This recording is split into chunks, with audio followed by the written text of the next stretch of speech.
Sup mga lodis, gagawa ko ng tutorial kung paano gumawa ka ng sarili mong Beyblade, yung malakas. Yung kailangan mo lang ay yung sa gitna ng barricade Lucifer. Dapat, pag fair fight, dapat nakataas ito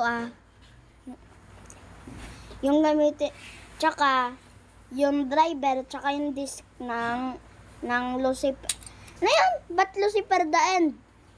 Yung disc, tsaka driver at yung disc ng Zillion Zeus.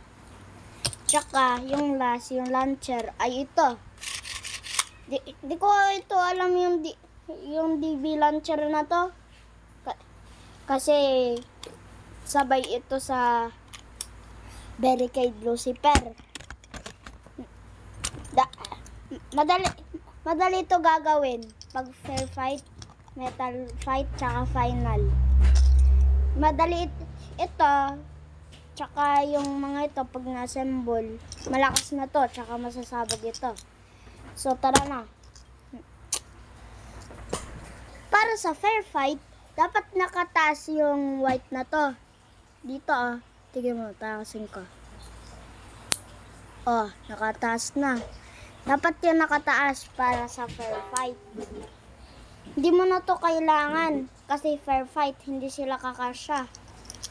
Yung malaking disc lang kakasya. Pero hindi yun bagay. Hindi yun malakas din. Ito na yung fair fight. Malakas to.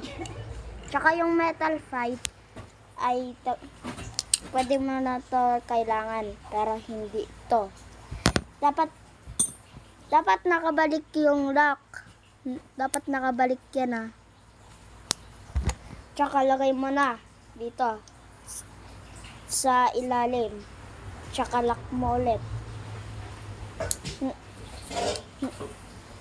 Pag hindi yan nakalock ng maayos, wala na. Hindi ka malakas. Hindi na to malakas. Tsaka ito na yan. Metal fight na to. Para sa final boss, kailangan mo na lahat. Ito. Dapat nakalock? Hindi. Pwede mo na to gamitin lahat. Pero hindi mo na ito ilagay sa ilalim, sa taas ka lang kasi bagay. Tignan mo. Saglit.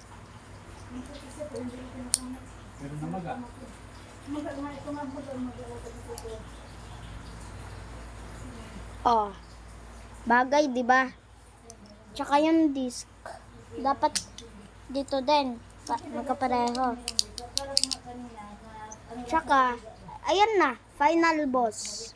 Malakas na to guys, malakas na.